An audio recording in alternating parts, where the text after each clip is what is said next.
What's up, everybody? Welcome back to Diesel Creek. My name's Matt. Behind me, I got my new to me Takeuchi TL240 skid steer here today, and the Chineasium Ritchie Brothers auction brush cutter. And we're gonna see if we can't either mangle some trees or mangle the brush cutter. We'll see what happens. Maybe you can see behind me here the brush on the edge of this lawn getting pretty deep these days. All this brush that's grown in here didn't used to be there. This is a rental pavilion owned by the Knights of Columbus, and I made them a sweetheart of a deal to come down here and mow all this back so that they can keep the place looking a little bit better. The whole perimeter of their property is just being encroached by this thick brush. So hopefully today the skid loader can make quick work of this. A couple of these little bit bigger trees in here, I'm not sure if we're going to be able to get with the brush cutter. We do have to watch too, they have a power wire coming from this phone pole, and it's knocked down off of whatever it used to be attached to, and it's almost on the ground through here going up to the other phone pole down there. So we're gonna have to pay attention to that. We're gonna mow this whole side of the place all the way back and around the pavilion, and then down here along this row of pine trees on the parking lot. And we'll have to pay attention in there because there is a creek behind those pine trees, and there's actually an old footbridge right through that brush right there that you can't even see right now. It's so grown over. But we're going to be doing a fair amount of work for these guys. We're going to do all this brush cutting in this video, and then in another video we're going to come down here, freshen up their parking lot for them, and then I think we're going to end up bringing the excavator in here and ripping out all of these trees and said footbridge that's buried in the brush there. So hopefully this is a good entertaining video for you. I love running the brush cutter. I'd love to have a better brush cutter. I guess I should invest in one. However, I'm going to use what I got for right now and see what we can't get done. This is only the second time I've run this brush cutter on the new machine, and it is the first time that you guys are going to see it though. And I'll tell you what, this is a whole different animal on a bigger machine with better hydraulic flow. The Bobcat 185 would run it and it would work, but it's unstoppable with this new machine. And this is still just a cheap, crappy brush cutter. A real brush cutter on here would be a complete game changer. But let's go see what we can't tear up with this thing.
So the brush cutter's working great. We already made a big dent here, but this right here is so aggravating. This is case in point of why I would never rent anything to anyone. People in the comments always say, oh, you have all this machinery and you're only one person, why don't you rent it out? Well, this pavilion, this location is a rental place, and people just toss their helium tanks from their balloons off in the weeds here. And yeah, I mean, it's just rude. They might have put them in the dumpster, and the dumpster people could have thrown them out too, because they can't take these things. I hate when people do stuff like this, that's all. Very inconsiderate. Let's keep working our way towards the road here.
At the beginning of the video I said let's see if we can't tear up some trees with the brush cutter. When I said that I was mostly joking, but yeah, the brush cutter did not hold up.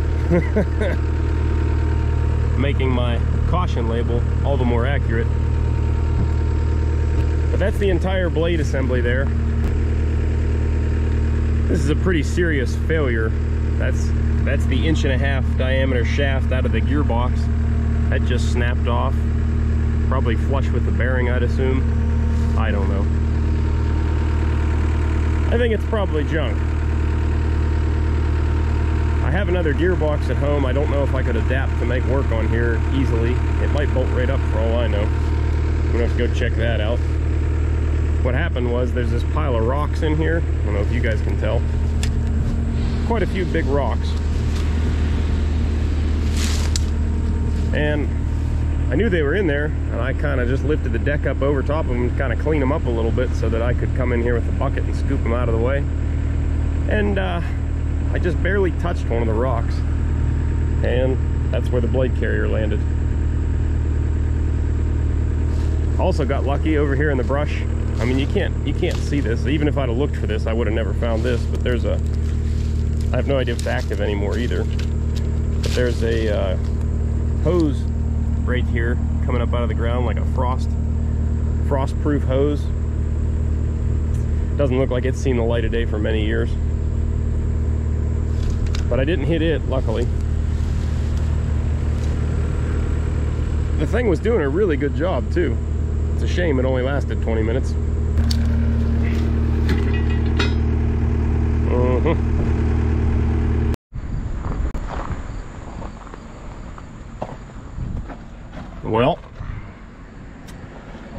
Folks see anything wrong here? Yeah. That's not good. That's not good. So there's our stub shaft, and we need to find a gearbox that has that size of the shaft right there, same size. I have a gearbox in here that's been hanging out in this garage for years. I pulled this thing out of a scrap pile probably 10 plus years ago. Come on, come to Papa. And the crazy thing is, it looks strangely identical to the one on the brush cutter. I think this riser looks a little taller maybe, but I have the caliper set to what the broken off stub shaft is, and look at that. It fits right on there.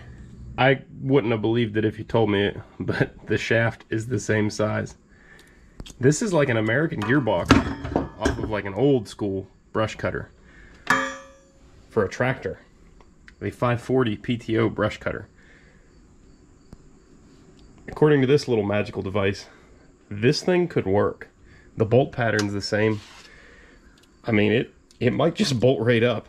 How crazy would that be? So this shaft appears to be about the same diameter, which is crazy enough. But then we have this spline to contend with, and I don't know what this flange is that holds the blade assembly on. But from memory, I mean, this looks pretty close to what it was. The input shaft on the gearbox here I know is the same. That's just the standard 540 tractor input spline. So let's go ahead and we'll have to grind the tack welds off of our nut here, take the nut off, and we'll whack that broken shaft out of there and see if by some miracle the stars and the planets all align just right to slide this blade assembly onto this gearbox. And if it does, I think we're in business.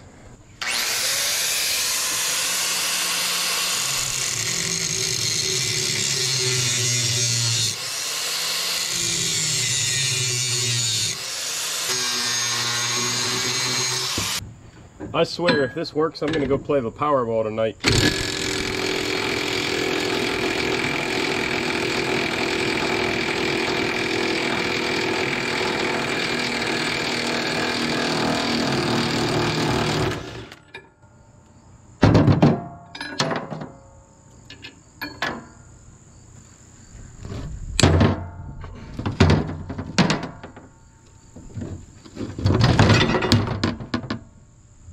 Well, I cannot believe it, but it's looking more and more like this is going to work. The spline count is the same from the broken stub here to the old gearbox I've got. Same number of splines. It should work. This is crazy.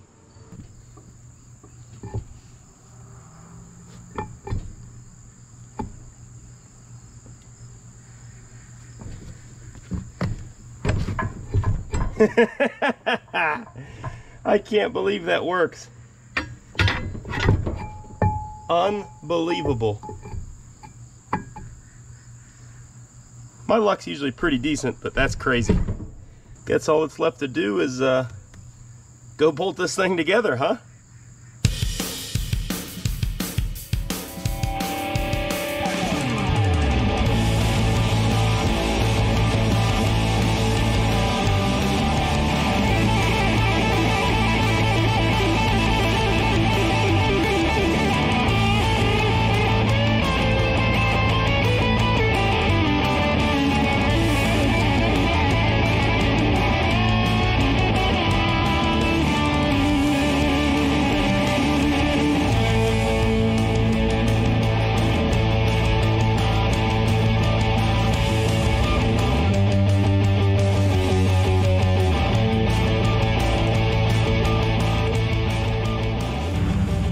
All right, I know I keep saying it, but I cannot believe that just bolted on there like nothing. I mean, everything else about this cutter has been proprietary and parts you can't get, but a gearbox just... Apparently, if you're a poor sap like me and you own one of these things and you're misfortunate enough to snap the gearbox like I did, a regular old bush hog gearbox will just right on there. So that's pretty awesome. Got our blade carrier fixed back on there. Nice big new grade 8 lock nut. Put a bunch of Loctite on that thing too. And of course the custom coupling I made goes right onto the new old gearbox. And yeah, we are off to the races. I'm going to top off the fluid in this old new gearbox and we should be ready to get back to cutting. Here's a good look at the broken gearbox now that it's off. I mean, there's my thumb for comparison. That's a big hunk of steel to snap off, even if it is Chineasium grade.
right, so this is actually the old footbridge that I mentioned at the beginning of the video.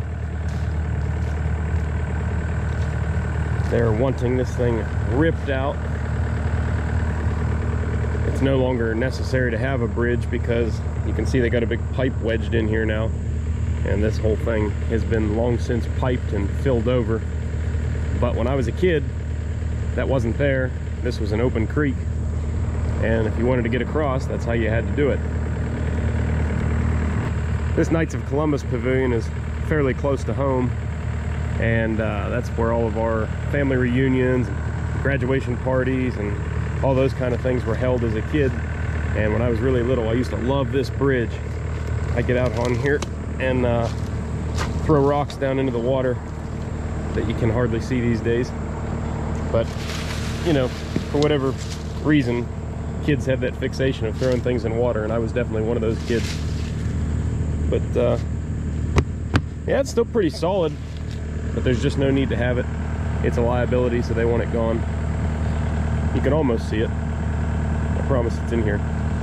I thought this hillside turned out pretty nice too. I'm still kind of getting used to that machine and you know, feeling out its limits and its boundaries.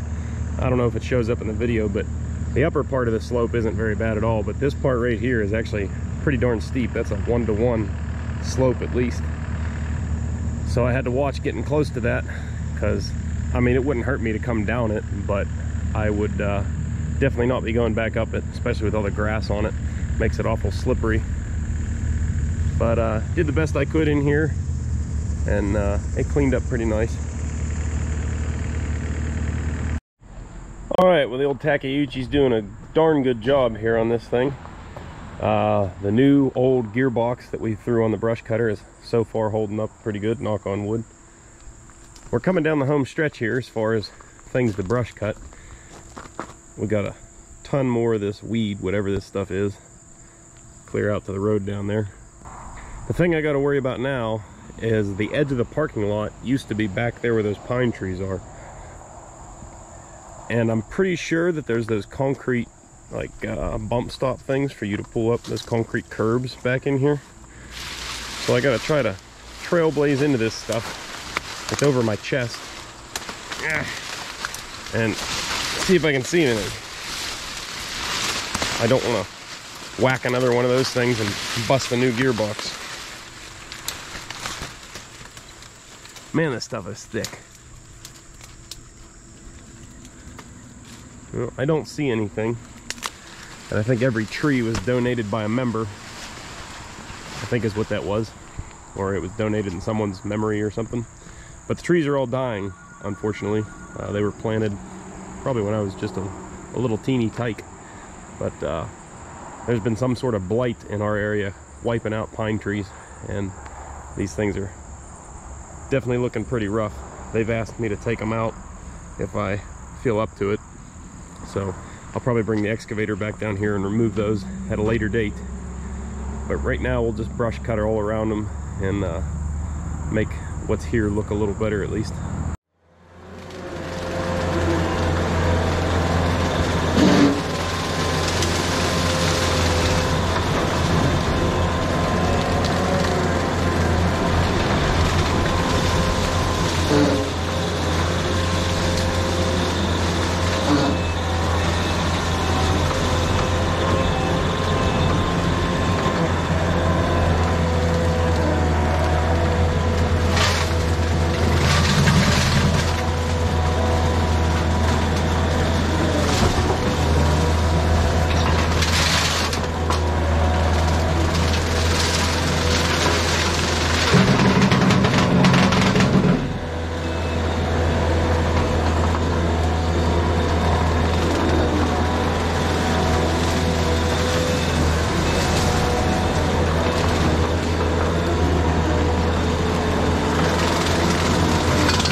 after some slashing in here, I found that the concrete curbs are still here. They're just buried.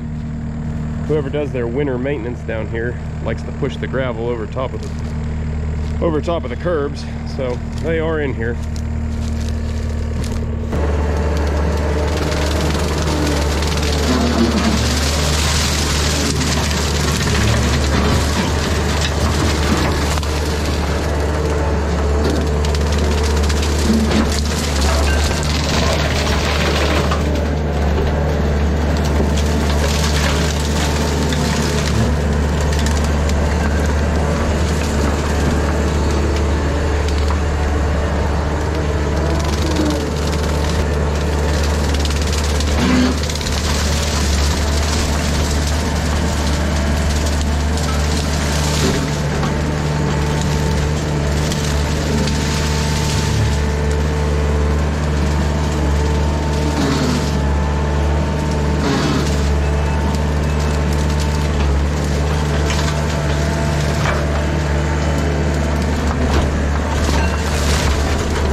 How about that? That is a lovely transformation. Now, the devil's in the details here with a job like this. And you can see it's not like perfect. This isn't how I would leave this job. But I have a lot more work to do here in the other phases of the job, so I'm not going to worry about those things just yet. This was just phase one, getting the bush hogging done. And like this little cluster of trees here, I'm still going to take those out. And I think there's a few more over here I'm going to get when I get the excavator in here. Probably some ones up there around that machine too. There's actually another light pole right there that you can't even see because the trees are completely covering it up. And then of course these pine trees we talked about down this side, I'll get the excavator and rip all those out. And we'll probably have us a nice little marshmallow fire down here, you know what I mean? At the same time I yank all these pine trees out with the excavator, I no doubt will be in here. We'll yank the footbridge out for them. Some decent looking telephone poles that the bridge is built out of. Might be able to save those, use them for some fence posts out at the farm. Always trying to save on some telephone poles if I can find them. Back here behind the building, you can see how much more room we got now. I mean, look, that was all that was passable was this little sliver. Now we got all this extra room over here for activities. Same thing back behind here. All this garbage, it's not garbage, I mean it's tree garbage, bush garbage. They told me that they had a little fire pit back here at one time for burning cardboard and limbs and that kind of stuff. So they just told me push it over here, get rid of it. So that's exactly what I did. Also, I know you guys can see that there's like little bits of garbage and stuff mixed in all over the place. That's because over the years, careless people let their garbage blow around and it gets trapped into all the brush on the edges of the property like this. So I can't see it before I mow it, so it gets torn up and everything. But this was a freebie job. I'm not charging these guys since this is a non-profit organization. I figured I'd do this for nothing. So I'm not going to waste my time picking up all this little garbage. They said they have volunteers. They will come pick it all up because obviously it looks bad for them too. So they got some people. They're going to get in here and get this all picked up. I think this is a definite vast improvement though.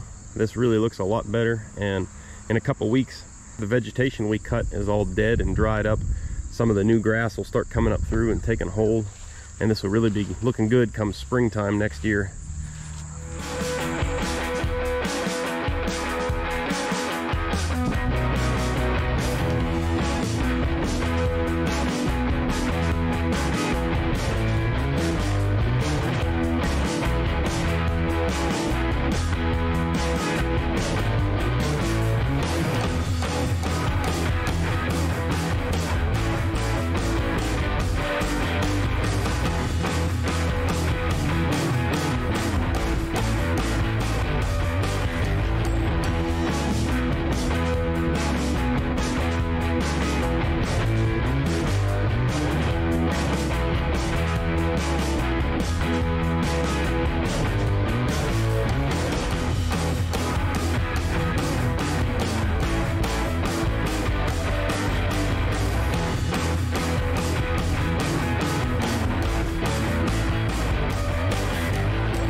Anyways, guys, that's it for phase one of this project. As always, if you like the video, don't forget to give it a thumbs up. It really helps the channel out and doesn't cost you guys a thing.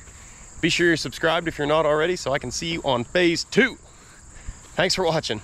Catch you later.